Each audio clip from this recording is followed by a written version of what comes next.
ಬಸವಣ್ಣನೇ ತಂದೆ, ಬಸವಣ್ಣನೇ ಪರಮ ದೈವವನಿಗೆ ವಸುದೀಶ ಕಪಿಲ ಸಿದ್ಧ ಮಲ್ಲಿಕಾರ್ಜುನ ನಿಮ್ಮ ಹೆಸರಿಟ್ಟ ಗುರು ಬಸವಣ್ಣನಯ್ಯ.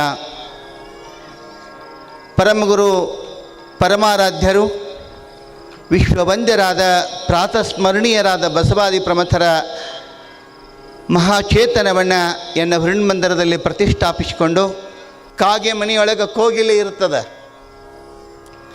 ಕಾಕ ಕೃಷ್ಣ ಪಿಕ ಕೃಷ್ಣ ಕಹಾ ಭೇದ. ಕಾಗೆಯೂ ಕಪ್ಪಗ, ಕೋಗಿಲೆಯೂ ಕಪ್ಪಗ. ಏನು ವ್ಯತ್ಯಾಸ? ಏನೇನು ವ್ಯತ್ಯಾಸ ಇರೋದಿಲ್ಲ. ನೀವು ಕಾಗೆ ಕೋಗಿಲೆಯನ್ನು ನೋಡಿದವರಿಗೆ ನಿಮಗೆ ಅರ್ಥ ಆಗುತ್ತಾ? ಕಾಗೆ ಕೋಗಿಲೆ ಎರಡು ಒಂದೇ ಇರ್ತಾವೆ. ಆದರೆ ಕಾಗೆಯ ಗೂಡಿನೊಳಗೆ ಕೋಗಿಲೆ ಬಂದು ಮೊಟ್ಟೆ ನೀಡ್ತದೆ. ಕೋಗಿಲೆ ಮನೆ ಕಟ್ಟೋದಿಲ್ಲ, ಗೂಡು ಕಟ್ಟೋದಿಲ್ಲರಿ. ಅದು ಭಾಳ ಬೆರಕಿ, ಭಾಳ ಶಾಣೆ.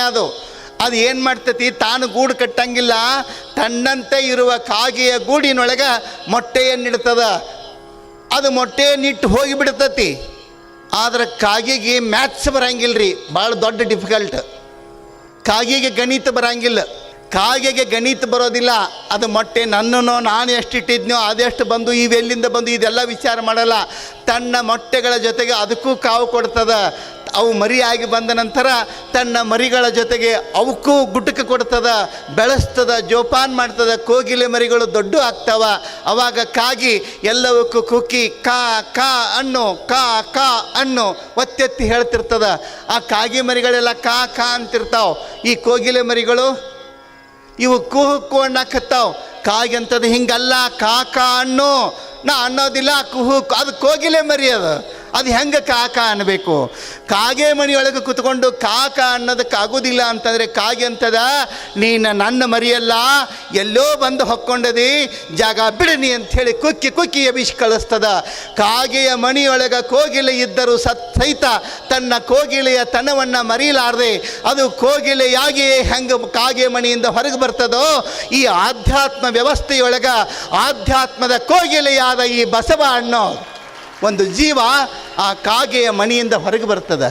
ಹೊರಗೆ ಬರುವಾಗ ಆತನಿಗೆ ಧ್ವನಿಯಾಗಿ, ಆತನಿಗೆ ಆಸರೆಯಾಗಿ, ಪ್ರತಿ ಹಂತದೊಳಗೆ ಹೆಜ್ಜೆ ಹೆಜ್ಜೆಗೂ ಬಸವಣ್ಣನಿಗೆ ಗಟ್ಟಿಯಾಗಿ ನಿಂತಿರ್ತಕ್ಕಂಥ ಒಂದು ಜೀವವನ್ನು ನಾವು ಮರಿಬಾರ್ದು. ಬಸವಣ್ಣನಿಗೆ ಪ್ರತಿಯೊಂದು ಹಂತದೊಳಗೆ ಬಸವಣ್ಣ ಇಷ್ಟು ಪ್ರೌಢನಾಗಬೇಕಾದ್ರೆ, ಬಸವಣ್ಣ ಇಷ್ಟು ಆತ್ಮವಿಶ್ವಾಸದಿಂದ ಧಾರ್ಮಿಕ ವ್ಯವಸ್ಥೆಯೊಳಗೆ ಒಂದು ಹೊಸ ಆಂದೋಲನವನ್ನೇ ಹುಟ್ಟು ಹಾಕಬೇಕಾದ್ರೆ, ಬಸವಣ್ಣನಿಗೆ ಬೆನ್ನೆಲುಬಾಗಿ, ಬಸವಣ್ಣನಿಗೆ ಆಸರೆಯಾಗಿ ನಿಂತಿರ್ತಕ್ಕಂಥ ಬಹಳ ದೊಡ್ಡ ಮಹಾಜೀವ ಅಕ್ಕ ನಾಗಮ್ಮ ಅನ್ನೋದನ್ನು ನಾವು ಮರಿಬಾರ್ದು. ಬಸವಣ್ಣನ ಹೆಸರು ಹೇಳುವಾಗ ಅಕ್ಕ ನಾಗಮ್ಮನನ್ನು ಮರೆತರೆ ಭಾಳ ದೊಡ್ಡ ಪ್ರಮಾದ ಆಗ್ತದೆ. ಚರಿತ್ರೆಗೆ ಅಪಚಾರ ಆಗಬಾರ್ದು. ಅದನ್ನು ನಾವು ನೆನಪಿಟ್ಕೋಬೇಕು. ಹೇಳ್ತಿರ್ತಾರೆ, ಪ್ರತಿಯೊಬ್ಬ ಮಹಾನ್ ವ್ಯಕ್ತಿ, ವಿಶ್ವವಿಖ್ಯಾತ ವ್ಯಕ್ತಿ ಆಗಬೇಕಾದ್ರೆ ಆ ವ್ಯಕ್ತಿಯ ಹಿಂದೆ ಒಬ್ಬ ಹೆಣ್ಮಗಳು ಕೆಲಸ ಮಾಡಿರ್ತಾಳೆ. ಒಬ್ಬ ಹೆಣ್ಣಿನ ಒಂದು ಪ್ರೋತ್ಸಾಹ, ಧೈರ್ಯ, ಆತ್ಮವಿಶ್ವಾಸ ಇರಲಾರ್ದೆ ಒಬ್ಬ ಪುರುಷ ಕೆಲಸ ಮಾಡಲಾರ ಅಂತಕ್ಕಂಥ ಬಹುತೇಕ ವಿಚಾರಗಳು ಬರ್ತಾವೆ. ಆ ಹಿನ್ನೆಲೆಯೊಳಗೆ ಇಲ್ಲಿಯೂ ಸಹಿತ ಬಸವಣ್ಣನ ಪ್ರತಿ ಹಂತದೊಳಗೂ ಆತನಿಗೆ ಶ್ರೀರಕ್ಷೆಯಾಗಿ ಆತನನ್ನು ಜೋಪಾನ ಮಾಡಿರ್ತಕ್ಕಂಥ ಅಕ್ಕನಾಗಮ್ಮ ನಾವು ಮರೆಯೋದಕ್ಕೆ ಸಾಧ್ಯ ಇಲ್ಲ. ಬಸವಣ್ಣ ನಿಂತ ಕಾಲ ಮೇಲೆ ಮನೆ ಬಿಟ್ಟು ಹೊಂಟಾಗ ಅವನ ಜೊತೆಗೆ ನಾನೂ ಬರ್ತೀನಿ, ಬಸವ ಹೆದರಬೇಡ ನಡಿ. ಆಕೆಗೆ ಗೊತ್ತಿತ್ತು. ಲಕ್ಷ ಇಟ್ಕೊಳ್ರಿ, ಯಾಕೆ ಅಕ್ಕನಾಗಮ್ಮ ಬರ್ತಾಳೆ? ನನಗೆ ಧಾರ್ಮಿಕ ಸಂಸ್ಕಾರ ಆಗ್ತೈತಿ ಅಂತಂದಾಗ ನಮ್ಮ ಅಕ್ಕನಿಗೂ ಸಂಸ್ಕಾರ ಮಾಡಿರಿ ಅಂತ ಕೇಳ್ತಾನೆ ಬಸವಣ್ಣ. ನಮ್ಮ ಅಕ್ಕನಿಗೆ ಸಂಸ್ಕಾರ ಇಲ್ಲ.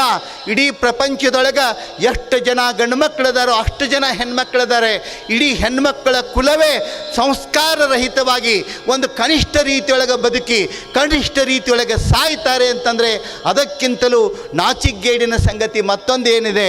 ಅಕ್ಕನಾಗಮ್ಮನಿಗಾಗಿ ಇಡೀ ಮಹಿಳಾ ಸಂಕುಲಕ್ಕೆ ಹೆಮ್ಮೆ ಪಡಬೇಕು ತಾಯಿಗಳು ನೀವೆಲ್ಲ.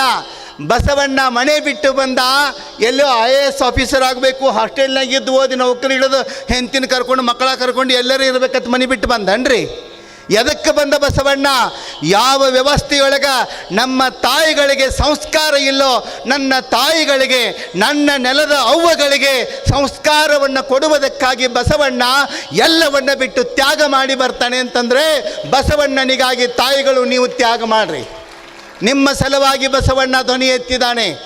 ಮೊದಲು ಎಲ್ಲೋ ಒಂದೊಂದು ಸ್ವಲ್ಪ ಪ್ರಯತ್ನಗಳು ನಡೆದಾವ್, ಆದರೆ ತಾಯಿಗಳಿಗಾಗಿ, ಹೆಣ್ಣು ಮಕ್ಕಳಿಗಾಗಿ ನಿಜವಾದಂಥ ರೀತಿಯೊಳಗೆ ತನ್ನನ್ನು ತಾನು ಅರ್ಪಿಸಿಕೊಂಡು ದುಡಿಯತಕ್ಕಂಥ ಬಸವಣ್ಣನನ್ನು ಬೇರೆ ಬೇರೆದವರು ಬೇರೆ ಬೇರೆ ಕಾರಣಕ್ಕೆ ದೂರ ಮಾಡಾಕತ್ಯಾರ. ಆದರೆ ನೆನಪಿಟ್ಕೋಬೇಕು, ನಾವು ಸಹಿಸ್ಕೊಳ್ಳೋದಕ್ಕೆ, ಬಸವಣ್ಣನ ಒಪ್ಪಿಕೊಳ್ಳೋದಕ್ಕೆ ಭಾಳ ಇರುಸು ಮುರುಸು ಮಾಡ್ಕೊಳಕತ್ತೀವಿ. ಇವತ್ತಿಗೂ ಕೆಲವು ಮಂದಿಗೆ ತ್ರಾಸ ಆಗಾಕತೈತ್ರಿ. ಎಷ್ಟು ತ್ರಾಸ ಆಗಾಕತೈತಿ ಅಂತಂದ್ರೆ ಕೆಲವು ಮಂದಿ ಅಂತಿರ್ತಾರೆ, ಈ ಬಸವಣ್ಣ ಅನ್ನೋದೊಂದು ಇರಲಿಲ್ಲ ಅಂದ್ರೆ ಎಷ್ಟು ಆರಾಮ್ ಇರ್ತಿದ್ದೀವಿ ಅಂದ್ರೆ ನಮ್ಮನ್ನು ಕೇಳಾಮ ಯಾವ ಇರ್ತಿದ್ದಿಲ್ಲ ಅಂಥೇಳಿ ಕೆಲವು ಮಂದಿ ವಿಚಾರ ಮಾಡಾಕತ್ತಾರ. ಬಸವಣ್ಣ ಇಲ್ಲ ಅನ್ನಬೇಡ್ರಿ. ಬಸವಣ್ಣ ಗಲ್ಲಿ ಗಲ್ಲಿಯಲ್ಲಿ, ಬಸವಣ್ಣ ಹೆಜ್ಜೆ ಹೆಜ್ಜೆಯಲ್ಲಿ ನಿಂತು ಪ್ರಶ್ನೆಯನ್ನು ಮಾಡುವಂಥ ಜೀವ ಈ ನಾಡಿನೊಳಗೆ ಯಾವತ್ತೂ ಇರ್ತದಂತಕ್ಕಂಥ ಎಚ್ಚರನ್ನು ಯಾರೂ ಮರಿಬಾರ್ದು. ಆ ಕಾರಣಕ್ಕೆ ಬಸವನೆಂದರೆ ಸಾಮಾನ್ಯ ಶಕ್ತಿಯಲ್ಲ, ಬಸವನೆಂದರೆ ಸಾಮಾನ್ಯ ಒಂದು ವ್ಯವಸ್ಥೆಯಲ್ಲ. ಆ ಕಾರಣಕ್ಕಾಗಿ ಬಸವಣ್ಣನನ್ನು ಅಪ್ಪಿಕೊಳ್ಳತಕ್ಕಂಥ ಕೆಲಸವನ್ನು ಮಾಡಿದರೆ ಎಷ್ಟು ಅದ್ಭುತ ಇರ್ತದಲ್ಲ. ತಪ್ಪ ನೆನೆಸದೆ ಒಪ್ಪಿಕೊಳ್ಳುವ ಅಪ್ಪ ಬಸವನ ಕರುಣೆಯು. ಮನ್ಯಾಗ ತಪ್ಪು ಮಾಡ್ರೆ ಅವು ತೆಗೆದು ತೋರಿಸ್ತಾಳೆ. ನೀವೊಂದು ದಗದ ಮಾಡಿದೇನೆ ಮುಂಜಾನೆ ಎದ್ದು, ಏನು ಮಾಡಿದೀನಿ ದಗದ ನೋಡ್ರಿ ಹೆಂಗೆ ಲಿಸ್ಟ್ ಕೊಡ್ತಾರೆ. ತಪ್ಪು ಎನಿಸ್ತಾರೆ ಯಾರು? ಜನ್ಮ ಕೊಟ್ಟ ತಾಯಿ. ಅಪ್ಪಂತಿ ಬಿಡಂಗಿಲ್ಲ, ತಿರುವೇಡಿ ತಗೋತಾನವು. ಏನೋ ಮಗನ ನಿನಗೆ ಹೇಳೋರು ಕೇಳೋರು ಅದಾರಿಲ್ಲ, ಅವ ಭಯ ಮಾಡ್ತಾನೆ. ತಪ್ಪು ಎನಿಸ್ತಾರೆ. ಆದರೆ ಎಷ್ಟೇ ತಪ್ಪು ಮಾಡಲಿ, ಎಲ್ಲವೋ ಪಾಪಕರ್ಮವ ಮಾಡಿದವನೇ, ಎಲ್ಲವೋ ಬ್ರಹ್ಮಹತ್ಯವ ಮಾಡಿದವನೇ, ಒಮ್ಮೆ ಶರಣೆನ್ನೆಲ್ಲವೋ ಕೆಲವು ಮಂದಿ ಅಂತಿರ್ತಾರೆ, ಬರ್ರಿ ಪ್ರವಚನಕ್ಕೆ ಒಪ್ಪಿಕೊಳ್ಳ್ರಿ ಬಸವಣ್ಣನನ್ನು. ಕೆಲವು ಮಂದಿ ಅಂತಾರೆ, ನಾವು ಇಂಥದ್ದೆಲ್ಲ ಮಾಡೀವ್ರಿ, ಹೆಂಗೆ ಬಸವಣ್ಣನ ಒಪ್ಪಿಕೊಳ್ಳೋಣ? ಅಂಥವರಿಗೆಲ್ಲ ಒಂದು ಧ್ವನಿ ಏನು, ಸಂದೇಶ ಏನು ಅಂತಂದರೆ, ಬ್ರಹ್ಮಹತ್ಯ ಪಾಪಕರ್ಮ, ಬೇಕಾದಂಥ ತಪ್ಪು ಮಾಡಿರಿ, ಬೇಕಾದಂಥ ಅಪರಾಧ ಆಗಲಿ, ನಂದು ತಪ್ಪಾಯಿತು ಅಂತ ಬಸವನ ಪಾದಕ್ಕೆ ಬಿದ್ದರೆ ಸಾಕು, ಬಸವಣ್ಣ ನಿಮ್ಮನ್ನು ಎತ್ಕೊಳ್ತಾನೆ. ತಾಯಿ ಎತ್ಕೊಳ್ಳೋಕೆ ಹಿಂದೆ ಮುಂದೆ ಮಾಡ್ಬೋದು, ಆದರೆ ಅದಕ್ಕಿಂತಲೂ ಹೆಚ್ಚಾಗಿ ಮಿಗಿಲಾಗಿ ಬಸವಣ್ಣ ಎತ್ಕೊಳ್ತಾನೆ ಅಷ್ಟಲ್ಲ, ಅಪ್ಪಿಕೊಳ್ತಾನೆ ಅಷ್ಟೇ ಅಲ್ಲ. ಹೆಂಗೆ ಬಿಗಿದಪ್ಪಿಕೊಳ್ತಾನೆ ಅಂತಂದರೆ, ಯಾವ ಕಾರಣಕ್ಕೂ ತೆಳಗೆ ಬೀಳಾರ್ದಂಗೆ ನಿಮ್ಮನ್ನು ಅಪ್ಪಿಕೊಳ್ಳುವಂಥ ಮಹಾಶಕ್ತಿ, ವ್ಯಕ್ತಿತ್ವ ಬಸವಣ್ಣನ ಚೈತನ್ಯ ಅನ್ನೋದನ್ನು ನಾವು ಮರಿಬಾರ್ದು. ಆ ಕಾರಣಕ್ಕೆ ಇಲ್ಲಿ ಬಾಲಕ ಬಸವಣ್ಣನಿಗೆ ಆಸರೆಯಾಗಿ ಅಕ್ಕನಾಗಮ್ಮ ಹೊರಡ್ತಾಳೆ. ಅವಳ ಜೊತೆಗೆ ಶಿವಸ್ವಾಮಿ ಅಕ್ಕನಾಗಮ್ಮರ ಗಂಡ ಅವನು ಸಹಿತ ಹೊರಡ್ತಾರೆ. ಮೂರೂ ಜನ ಆ ಒಂದು ವ್ಯವಸ್ಥೆಯನ್ನು ವಿರೋಧಿಸಿ, ವ್ಯವಸ್ಥೆಯನ್ನು ಸರಿಪಡಿಸುವುದಕ್ಕಾಗಿ, ಇರುವ ಮಾರ್ಗವನ್ನು ಸರಿಪಡಿಸುವುದಕ್ಕಾಗಿ ಮೂವರು ಅಲ್ಲಿಂದ ಬಸವನ ಬಾಗೇವಾಡಿಯಿಂದ ಹೊರಡ್ತಾರೆ. ಎಲ್ಲವನ್ನು ತೊರೆದು ತ್ಯಾಗ ಮಾಡಿ ನಾಡಿಗಾಗಿ, ಸಮಾಜಕ್ಕಾಗಿ ಅರ್ಪಿಸ್ಕೊಳ್ತಕ್ಕಂಥ ಒಂದು ವ್ಯವಸ್ಥೆ ಭಾಳ ವಿಶೇಷ ಇರ್ತದೆ. ಬಸವಣ್ಣ ಬಂದ ಅಂತಂದರೆ ತಾನು ಹೆಂಗರೆ ಮಾಡಿ ಹೊಟ್ಟೆ ತುಂಬ್ಕೊಳ್ಳೋಕೆ ಗುಳ ಎದ್ದು ಬರಲಿಲ್ಲವ ಏನ್ರಿ, ಉಣ್ಣೋದಕ್ಕೆ ಅನ್ನಿಲ್ಲ ಅಂತ ಬರಲಿಲ್ಲ ಬಸವಣ್ಣ. ಅಗ್ರಹಾರದ ವಿಶೇಷ ಸ್ಥಾನಮಾನದ ಗೌರವದೊಳಗಿರುವಂಥ ಬಸವಣ್ಣನಿಗೆ ಅಲ್ಲಿ ಏನೂ ಕೊರತೆ ಇರಲಿಲ್ಲ. ಆದರೆ ಬಸವಣ್ಣ ಚಿಂತಿಸಿದ, ತನಗಾಗಿ ಅಲ್ಲ, ಬಿದ್ದವರಿಗಾಗಿ, ಶೋಷಿತರಿಗಾಗಿ, ನೊಂದವರಿಗಾಗಿ, ದೀನರಿಗಾಗಿ, ದಲಿತರಿಗಾಗಿ, ನಮ್ಮ ನಾಡಿನ ತಾಯಂದಿರಿಗಾಗಿ ಚಿಂತಿಸಿರ್ತಕ್ಕಂಥ ಅಪರೂಪದ ಮಹಾನ್ ಚೇತನ ವಿಶ್ವಗುರು ಬಸವಣ್ಣ ನಮ್ಮ ನಾಡಿನ ಹೆಮ್ಮೆ ಅನ್ನೋದನ್ನು ನಾವ್ಯಾರೂ ಮರಿಬಾರ್ದು. ಇಲ್ಲಿ ಬಸವಣ್ಣ ಇರೋ ವ್ಯವಸ್ಥೆಯನ್ನು ಸರಿಪಡಿಸ್ತಕ್ಕಂಥದ್ದು, ಅದನ್ನು ಸರಿಪಡಿಸೋಕ್ಕೆ ಸಾಧ್ಯ ಆಗ್ತದೆ ಅನ್ನತಕ್ಕಂಥದ್ದನ್ನು ಪ್ರಯತ್ನ ಮಾಡ್ತಾನೆ. ಆಮೇಲೆ ಕೊನೆಗೆ ಇದು ಯಾವಾಗ ಸರಿ ಆಗೋದಿಲ್ಲ ಅನ್ನತಕ್ಕಂಥದ್ದು ತಿಳುವಳಿಕೆ ಬಂತು. ಹೊಸದಾಗಿರ್ತಕ್ಕಂಥದ್ದು ಈ ಹಳಿ ಅಂಗಿ, ಹರಿದಂಗಿ ಹೊಲದು ಹಾಕೋ ಎಷ್ಟರ ಹೊಲಿರಿ ನೀವು, ಅದು ಹರಿಯತೈತೆ. ಎಷ್ಟರ ಹೊಲಿರಿ, ಮತ್ತು ಹರಿದಲ್ಲೇ ಅದು ಹೊಲದಲ್ಲೇ ಹರಿತೈತಿ. ಅದರದ್ದೊಂದು ವಿಶೇಷ ಅದ. ಹಂಗೆ ಈ ಹಳೆ ಅಂಗಿ ಹೊಲ್ಕೋತ್ಕೊಂಡ್ರು ಬದಲಿ ಹೊಸಾದ ಅಂಗಿ ಹೊಲಿಯೋನು ಅಂತಕ್ಕಂಥದ್ದು, ಅದಕ್ಕೆ ಒಂದು ಹೊಸದಾಗಿರ್ತಕ್ಕಂಥ ವ್ಯವಸ್ಥೆಯನ್ನು ಕಲ್ಪಿಸಬೇಕು ಅನ್ನತಕ್ಕಂಥ ಚಿಂತನೆ ಏನದ ಭಾಳ ವಿಶೇಷ. ಬಹುತೇಕ ನಮ್ಮ ಹೆಣ್ಮಕ್ಳು ಧಾರ್ಮಿಕ ಪ್ರಕ್ರಿಯೆಗಳು ಬಂದು ಅಂತಂದ್ರೆ ಗಂಡು ಮಕ್ಕಳನ್ನ ಕೇಳ್ರಿ ನೀವು, ಪೂಜಾ ಪುನಸ್ಕಾರ ಎಲ್ಲ ಅವ್ರಿಗೆ ಬಿಟ್ಟಿವ್ರಿ, ಅವರೇ ಮಾಡ್ಕೊತ ಹೋಗ್ತಾರೆ, ನಮ್ಗೇನು ಸಂಬಂಧ ಇಲ್ಲ. ಅದು ಬೇಕಾದಲ್ಲಿ ಕೇಳ್ರಿ ನೀವು, ಯಾವುದರ ಮನ್ಯಾಗ ಎಲ್ಲ ವ್ಯವಸ್ಥೆ ನಮ್ಮ ಗಂಡು ಮಕ್ಕಳು ಮಾಡ್ತಾರದು ಪೂಜಾದದು ಯಾರು ಹೇಳ್ತೀರೇನು ನೀವು? ಧಾರ್ಮಿಕ ವ್ಯವಸ್ಥೆಗಳನ್ನ ಮಾಡೋರು ಅವರೇ. ದೇವ್ರನ್ನ ಹೆಂಗೆ ಮಾಡಬೇಕು, ದೇವ್ರ ಪೂಜಾ ಹೆಂಗೆ ಮಾಡಬೇಕು, ಯಾ ದೇವರಿಗೆ ಎಷ್ಟೆಷ್ಟು ಕಿಮ್ಮತ್ತು ಕೊಡಬೇಕು, ನಮ್ಮ ಹೆಣ್ಮಕ್ಳನ್ನ ಕೇಳ್ರಿ ನೀವು, ಹೇಳ್ತಾರೆ, ಭಾಳ ಚಂದ ಹೇಳ್ತಾರೆ. ಹೆಂಗೆ ಮಾಡ್ತಾರೆ ಮನೆಯೊಳಗೆ? ಈಗ ಯಾರೇ ಹಿಂಗೆ ಮಠದಿಂದ ಕಜ್ಜಾಯ ಭಿಕ್ಷಾ ಹಿಂಗೆ ಅದಕ್ಕೆಲ್ಲ ಹೋಗಿರ್ತಾರಲ್ಲ, ಹೋದಾಗ ರೊಟ್ಟಿ ಕುಡಿದಿರ್ತೈತೆ, ರೊಟ್ಟಿ ಚಪಾತಿ ಮನ್ಯಾಗ ಏನು ಮಾಡಿರ್ತಾರೆ ಅದನ್ನು ದಾಸೋದ ಬುಟ್ಟಿಗೆ ನೀಡ್ತಾರೆ. ನೀಡು ಹೊತ್ನಾಗ ನೀಡಾಕೆ ಹೊಂಟ ಕೂಡಲೇ ಮನ್ಯಾಗಿರೋ ಹಿರಿಯರ ತಾಯಿ ಹೇಳ್ತಾಳೆ, ಏಯ್ ಸಿಕ್ಕದ್ದ ನೀಡಬೇಡ, ದೇವರಿಗೆ ಅದು ಮಠಕ್ಕೆ ಮೊದಲೇನು ಮಾಡಿವಲ್ಲ ಅದನ್ನ ತೆಗೆದಿಟ್ಟದ್ದು ನೋಡಿ ತೆಳಗೆ, ಅದನ್ನು ನೀಡು. ನಾನಂದೆ ಯಾಕಿದು ದೇವರಿಗೆ ಅದನ್ನೇ ಯಾಕೆ ಕೊಡಬೇಕು? ನಾನು ಹಿಂಗೆ ಹೊಲ್ದಾಗ ಮೊದಲೇ ಕಾಳದು ಹಿಂಗೆ ತೆಗೆದದ್ದು ದೇವ್ರಿಗೆ ಮೊದಲೇದಿರ್ಲಂತಾರೆ, ಹಿಂಗೊಂದು ಸದ್ಭಾವನೆ ಐತೆ ಅಂತ ತಿಳ್ಕೊಂಡಿದ್ದು ನಾನು. ಮುಂದೆ ಒಂದು 2-3 ವರ್ಷ ವಿಚಾರ ಮಾಡಿ ನಾನು ಹೊಳಿಲಿಲ್ಲ ನಮ್ಮ ಟ್ಯೂಬ್ಲೈಟಿಗೆ. ಇಷ್ಟು ಶಾಣ್ಯರು ಇರ್ತಾರಲ್ಲ ಹೆಣ್ಮಕ್ಳು. ಆಮೇಲೆ ತಿಳಿಯುತ್ತೆ ನನಗೆ, ಯಾಕಂದ್ರೆ ಮೊದಲೇ ರೊಟ್ಟಿ ಹಂಚು ಸರಿ ಕಾದಿರೋದಿಲ್ಲ ರೀ, ಹಸಿ ಬಿಸಿ ಬೆಂದಿರ್ತೈತೆ ಅದು. ಹಂಚ ಹಸಿ ಬಿಸಿ ಇರ್ತೈತಿ. ಮೊದಲನೇದ್ದು ಮಾಡಿ ಅದನ್ನು ದೇವರಿಗೆ ಅಂತ ಹೇಳಿ ಮಠಕ್ಕೆ ಸ್ವಾಮಿಗಳು ಮಡ್ಯಾಗ ಅಯ್ಯೋ ಮತ್ತೆ ಅದಕ್ಕೆ ಮಡಿವಂತಂದು ಜೋಡಿಸ್ತಾರೆ. ಮಡಿಯಾಗಿಂದ ಮೊದಲನೇದ್ದು ಹಸಿ ಬಿಸಿ ಇದ್ದದ್ದು ಅದನ್ನು ನೀಡು ತಿಂದ್ರೆ ಅಲ್ಲೇ ಸ್ವಾಮಿ ಹೊಟ್ಟೆ ಅದೇ ಹಾಳಾಗಿ ಹೋಗುವತ್ತು. ತಿನ್ವಾತ್ ನಮ್ಮ ಮನೆಯವ್ರಿಗೆ ಯಾರಿಗೇನು ಆಗಬಾರ್ದು.